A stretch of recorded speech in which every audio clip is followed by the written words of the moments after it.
Umunsi wa 38 guhinduka umukristo ku rwego mpuzamahanga. Yesu abwira abigishwa bati, mujya ahantu hose mu isi mubwire inkuru nziza abantu bose. Mariko igice cya 16 umurongo wa 15. Utwohereze mu isi yose tujyanye inkuru y'ubushobozi bwawe bukiza n'umugambi wawe witeka ku bantu bose. Zaburi ya 67 umurongo wa 2. Inshingano iri tuzindira umurimo wawe. None ugomba guhitamo hagati yo kuba umukristo w'urwego rw'isi cyangwa kuba umukristo w'isi. Abakristo b'isi bahindukirira Imana bayishakaho gusohoza inyungu zabo gusa. Baba barakiriye agakiza ariko birebaho. Bakunda kujya mu bitaramo by'indirimbo no mu mahugurwa avuga ibyo kwiteza imbere, ariko ntabwo uzabasanga mu mahugurwa ahubwo byo gukwiza ubutumwa kuko ibyo bitabashishikaza. Amasengesho yabo abatumbiriye ibyo bakeneye, kwisabira imigisha no gushaka icyabanezeza. Bagendera ku kwizera kwa umbanze Mana. Isi Imana yakora iki ngo ubuzima bwanjye burusheho kuba bwiza? Bashaka gukoresha Imana ngo basohoze imigambi yabo aho kureka ngo Imana abe ariyo ibakoresha mu gusohoza imigambi yayo. Abakristo bageze ku rwego rw'isi bo baba bazi ko bakirijwe gukorera Imana kandi ko baremewe umurimo w'ubutumwa. Banezezwa iteka no guhabwa umurimo bakora kandi bakumva banejejwe no guhabwa icyo cyubahiro cyo gukoreshwa n'Imana. Abakristo bageze kuri icyo kigero nibo bantu ku isi baba bafite ubuzima bushyitsi. Umunezero wabo, ibyiringiro n'umurego bagira bikwira aho bagiye hose kuko baba bazi ko bagomba kugaragaza itandukaniro aho bagiye hose. Babyuka buri gitondo biteguye ko Imana iri bubakoreshe mu buryo bushya. Ese wowe muri ubwo bwoko bwombi bw'abakristo wumva ushaka kuba uwuhe? Imana irakurarikira kugira uruhare mu murimo wa mbere mugari ukwiriye ahantu hose, urimo abantu b'ingeri zose kandi ufite agaciro gakomeye cyane kuva isi yaremwa, ubwami bwayo. Amateka y'isi ni inkuru y'Imana yakoze. Irimo kubaka umuryango wayo bazabana iteka. Nta kindi gifite agaciro nk'icyo mu maso yayo kandi nta kindi kizaramba nk'icyo. Igitabo cy'ibyahishuwe kitwereka ko hari umunsi umurimo wo kugeza ubutumwa ku batuye isi bose uzashoboka. Umunsi umwe icyari inshingano iruta izindi kizahinduka ibyagezweho biruta ibindi. Mu ijuru imbaga nini cyane y'abantu bavuye mu mahanga yose n'imiryango yose, amoko yose n'indimi zose bazahagarara imbere ya Yesu kugira ngo bamuramye. Kugira uruhare muri uwo murimo nk'umukristo ugeze mu rwego rw'isi bizaguha gusogongera uko ijuru rizaba rimeze. Ubwo Yesu yabwiraga abigishwa be ngo bajya ahantu hose mu isi bababwira inkuru nziza kuri buri muntu wese, ako gatsiko k'abigishwa bakennye baturuka mu bihugu byo mu burasirazuba bwo hagati butazwi bumvise bibarenze. Ingendo se bari kuzikora bate? Bari kugenda n'amaguru cyangwa ku nyamaswa kandi zitihuta? Kuko ubwo nibwo bushobozi bwonyine bari bafite bwo kubatwara. Nta mato manini yambukaga inyanja yariho. Ibyo byose bikagaragara nk'inzitizi zari kubabuza kujyana ubutumwa mu isi yose. Uyu munsi dufite indege, amato, gari ya moshi, amabisi n'izindi modoka. Ubisi yabaye nto cyane kandi buri munsi igenda irushaho kuba nto. Ushobora kuguruka n'indege bikagutwara amasaha gusa, umunsi ukurikiyeho ukaba uri mu rugo iwawe uramutse ubikeneye. Uburyo bwo kujya mu ivugabutumwa ry'igihe gito mu mahanga busigaye bwarabaye bwinshi kuri buri mukristo usanzwe. Buri gace k'isi karagukingukiye. Icyo ukeneye ni ukubaza abashinzwe ibigo by'abagenzi gusa. Nta rwitwazo dufite rwo kutajyana inkuru nziza mu isi. Ubu noneho kuvaho internet yaziye, itumanaho ryatumye isi irushaho kubana. Nyuma za telefone na fax, umukristo wese ufite internet ashobora gusabana n'abantu bari muri buri gihugu ku isi. Isi yose ubu uyifite ku mitwe y'intoki zawe. Ubu n'ibyaro byinshi bisigaye bifite internet. Ubu ushobora kugeza ubutumwa ku bantu benshi mu mpande zose z'isi ukoresheje email utagombeye kwirirwa uva iwawe mu rugo. Iki nicyo gihe cy'amateka y'isi aho gusohoza inshingano yo kuvuga ubutumwa bwiza yoroshye cyane. Inzitizi z'umurimo ntabwo zikiri ingendo ndende, amafaranga cyangwa uburyo bwo kugenda. Inzitizi dusigaranye ni imwe gusa: uburyo dutekereza. Kugira ngo ushobore kuba umukristo wo ku kigero cy'isi yose, ugomba guhindura ibintu bimwe na bimwe mu mitekerereze yawe. Uburyo ubona ibintu n'uburyo byitwaramo bigomba guhinduka. Gutekereza nk'umukristo mu rwego mpuzamahanga.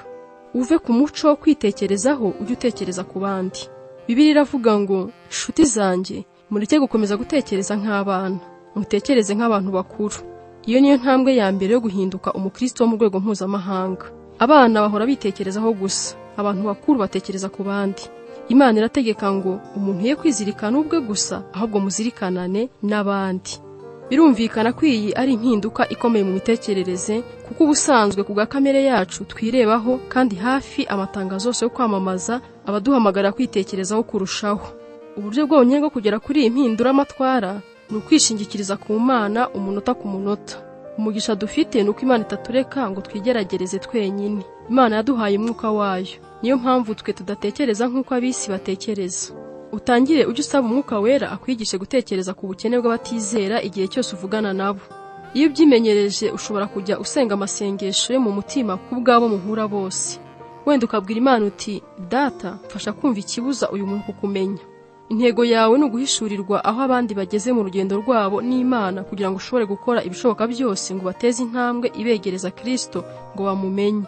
Ibyo ushobora kubikora wize uburyo Pawulo yatekerezaga ubwo yagiraga ati, sinishakira ibinyungura ubwanjye, ahubwo ndashaka ibyungura benshi kugira ngo bakizwe. Uve ku gutekereza abakuri hafi gusa, utangire gutekereza abari mu isi yose. Imana ni Imana y'isi yose. Igihe cyose itekereza abari mu isi bose. Imana yakunze abari mu isi. Kuva igihe cy'itangiriro yashatse ko umuryango wayo uba ugizwe n'abantu bavuye mu mahanga yose yaremye. Bibiliya iravuga ngo yaremye amahanga yose atuye isi iyakuye ku muntu umwe, kandi yageneye buri shyanga aharyo n'igihe cyaryo. Ibyo byose Imana yarabikoze kugira ngo tujye tuyishaka dukabakabye kugeza tuyishyikiriye. Ubu kenshi ku isi batekereza byagutse. Ibigo binini by'isakazamakuru n'ubucuruzi bikorera mu mahanga menshi. Ubuzima bwacu buragenda busobekerana n'ubwandi mahanga uko dusangira ibigezweho, ibiturangaza, umuzika, imikino ndetse n'ibyo kurya. Ushobora guhamya ntashidikanya ko imyinshi mu myenda wambaye ndetse n'ibyinshi mu byo wariye uyu munsi ari ibintu byaturutse mu kindi gihugu. Burya dufitanye ubusabane burenze uko tubitekereza. Iki ni igihe gishimishije cyo kubaho. Ubu umubare w'Abakristo bari ku isi urutuba batubanjirije. Pawulo yari yarabibonye neza aho agira ati, ubutumwa bwiza bwabagezeho ubu bwakwiriye n'ahandi hose mu isi. Buragenda buhindura ubuzima bw'abantu ahantu hose nk'uko bwahinduye ubwanyu. Intambwe ya mbere yo gutekereza abari mu isi ni ugutangira gusengera ibihugu byihariye. Abakristo batekereza abatuye isi bose basengera isi. Uzagure ikarita cyangwa umubumbe w'isi maze ujye usengera amahanga uyavuga mu mazina. Bibiliya iravuga ngo, nunsaba nzaguha amahanga yose, abatuye isi bose bazaba bawe. Gusenga niyo ntwaro yawe ya mbere ikomeye mu murimo wawe wo gukwiza ubutumwa mu isi. Abantu bashobora kwanga urukundo tubakunda cyangwa bakanga ubutumwa tubabwira, ariko ntibashobora kurwanya amasengesho tubasengera. Nk'intwaro irasa kure yitwa misile, ushobora kohereza isengesho rigakora ku mutima w'umuntu, waba umuri iruhande cyangwa uri muri kilometero 16,000. Wasengera iki rero? Bibiliya itubwira ngo dusengere gukingurirwa imiryango yo kuvuga ubutumwa, ngo duhabwe ubutwari bwo kuvuga, ngo dusengere abazakizwa, ngo ubutumwa bwamamare vuba no kwiyongera kw'abajyana ubutumwa.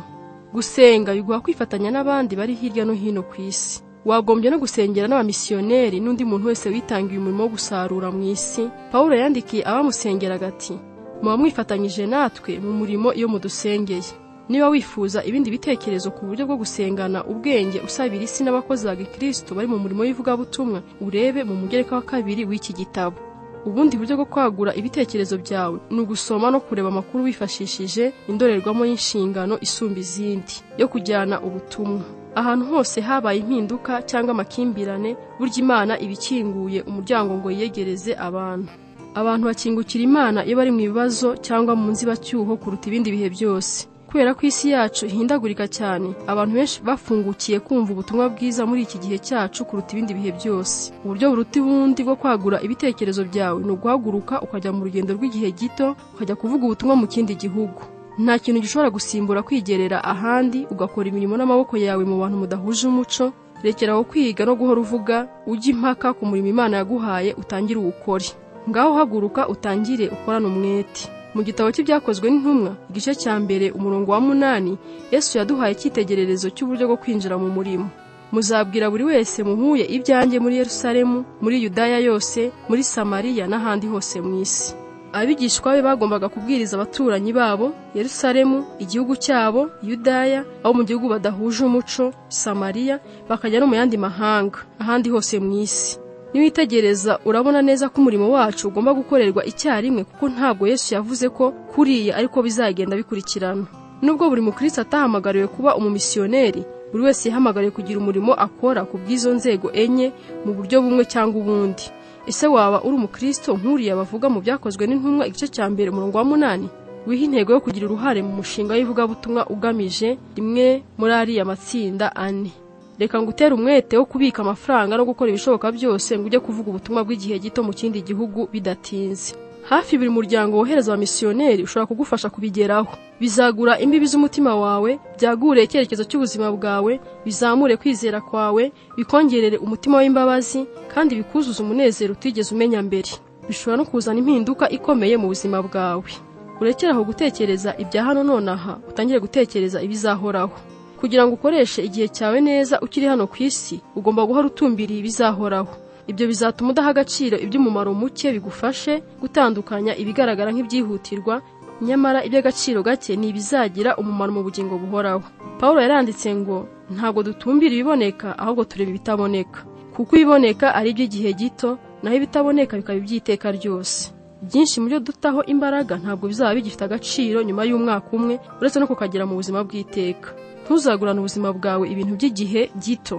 Yesu yaravuze ati, umuntu wese urangara ntasohoze neza umurimo namuteguriye ntabwo akwiriye kwinjira mu bwami bw'Imana. Pawulo nawe yatanze imbuzi agira ati, iby'isi kwereka ujye ubikoresha utarenze urugero. Iyi si ubona irashira aho bukera. Ni ibiki wemereye kuguhagarara imbere none bikaba bibangamira umurimo wahamagariwe? Ni iki kikubuza kwaguka ngo ube umukristo wo mu rwego rw'amahanga? Icyo cyaba ari cyo cyose kizibukire. Twiyambure ibituremerera byose cyangwa bikadusubiza inyuma. Yesu yatubwiye kwirundanirizaho ubutunzi bwacu mu ijuru. Ibyo rero twabikora dute? Mu magambo amwe yavuze abantu bakunze gusobanura nabi, kandi ndababwira nti ubutunzi buri mu bushakisha inshuti, kugira ngo nibushira bazabakire mu buturo bw'iteka. Ntabwo hano Yesu yashakaga kutubwira ngo tujye dukoresha ubutunzi twigurire inshuti. Icyo yashakaga kuvuga ni uko ugomba gukoresha amafaranga Imana yaguhaye ngo uzane abantu kuri Kristo. Nibwo bazaba inshuti zawe z'iteka zizakwakira nugera mu ijuru. Nibwo buryo bwo gushora umutungo wawe kuruta ubundi. Wenda wigeze kumva amagambo bakunze kuvuga ngo nta bintu uzajyana n'uva mu isi, ariko Bibiliya iravuga ngo ushobora kubyohereza bikakubanzirizayo ubitanga ku bantu bajyayo. Bibiliya iravuga ngo nibakora ibyo bazaba bibikiye ubutunzi bw'ukuri mu ijuru, uko niko kwizigamira kudahomba mu bugingo buhoraho. Kandi hagati aho bazaba bafite ubuzima bwa Gikristo bwera imbuto nyinshi igihe bakiri ku isi. Uve mu guhora ushaka impamvu zo kudakora, ahubwo utangire ushake uburyo bushya bwo gusohoza umurimo wahawe. Niba ubishaka ntuzabura uburyo bwo kubigeraho, kandi hariho n'imiryango ishobora kugufasha. Dore zimwe mu mpamvu rusange abantu benshi batanga mu gihugu cya Amerika. Icya mbere, jye mvuga ururimi rumwe rw'Icyongereza. Ibi bishobora guhinduka imbaraga uramutse ubishatse, ko mu bihugu byinshi hari abantu benshi cyane bashaka kwiga Icyongereza kandi yifuza kukimenyereza. Icya kabiri, jye ntacyo nshoboye. Nabyo si byo. Hari icyo ushoboye. Ibikugize uwo uri we birimo buri bushobozi na buri kamenyero wavanye mu byo waciyemo bishobora kugira akamaro. Icya gatatu, njye ndakuze cyane cyangwa ndacyari muto. Buri muryango wohereza abamisiyoneri ugira imishinga yo kujyana ubutumwa ijyanye n'ibigero byose by'imyaka. Ufashe urugero rwa Sara wasekaga ko Imana itamukoresha kubera gukecura, cyangwa Yeremiya wabwiraga Imana ko akiri umwana, bose Imana yashyize ku ruhande impamvu zabo bayihaga. Wivuga uti ndi umwana, kuko abo nzagutumaho bose uzabasanga, kandi icyo nzagutegeka cyose nicyo uzavuga. Ntubatinye kuko ndi kumwe nawe kugira ngo nkurokore. Wenda wari utegereje umuhamagaro udasanzwe w'Imana, ukaba umaze iki gihe cyose utegereje kuzumva ikintu gishya muri wowe, cyangwa hakagira ikintu kidasanzwe kikubaho. Nyamara Imana yagiye isubiramo kenshi umuhamagaro wayo. Twese twahamagariwe gusohoza intego 5 z'Imana ku buzima bwacu, arizo kuyiramya, gusabana n'abandi, gukura tugasa na Kristo, gukorera abandi, kujyana ubutumwa bwiza mu isi yose dufatanyije n'Imana. Ntabwo Imana ishaka gukoresha bamwe mu bantu bayo gusa, ishaka gukoresha bose. Twese twahamagariwe gukorera Imana. Imana ishaka ko itorero ryayo ryose rijyana ubutumwa bwose ku isi yose. Hari abakristo benshi bahushije intego z'ubuzima bwabo kuko batigeze babaza Imana niba ishaka ko bajya kuyikorera nk'abamisiyoneri ahandi ku isi. Kubera ubwoba cyangwa ubutamenya, bityo bahise bafunga imitima yabo, biyemeza ko badashobora kuba mu kindi gihugu bakora akazi k'ubumisiyoneri. Niba wumva nawe uri mu babwira Imana ngo oya iramutse ishatse kukohereza, bigutere gushaka uburyo buriho bwo kujya hanze muri iki gihe. Bizagutangaza uburyo ari bwinshi. Usenga Imana ubikuye ku mutima, kandi ubaza Imana icyo ishaka ko wakora mu myaka iri imbere. Umubare utabarika w'abamisiyoneri urakenewe muri iki gihe gikomeye, kuko imiryango myinshi irimo gukinguka mu buryo butigeze bubaho mu bice byatubanjirije. Niba ushaka gusa na Yesu, ugomba kugira umutima wagukiye isi yose. Ntiwagombye kwishimira kubona inshuti zawe n'umuryango wawe gusa bagera kuri Yesu. Hari abantu barenga miliyari 6 ku isi, kandi abo bose Yesu ashaka ko abazimiye muri bo bamugarukira. Yesu yaravuze ngo uwanga ubuzima bwe kubwanjye no kubw'ubutumwa bwiza niwe uzamenya kubaho nyakuri icyo bivuga. Inshingano iri tuzindi niwo murimo wawe, kandi iyo ushohoje uruhare rwawe muri yo nibwo ugira ubuzima bufite agaciro nyakuri. Gutekereza ku ntego y'ubuzima bwanjye. Ingingo yo kuzirikana. Inshingano iri tuzindi niwo murimo wanjye. Umurongo wo gufata mu mutwe. Utwohereze mu mahanga yose tujyanye inkuru y'imbaraga zawe zikiza n'imigambi yawe ku bari mu isi bose. Zaburi ya 67 umurongo wa 2. Ikibazo cyo gutekerezaho.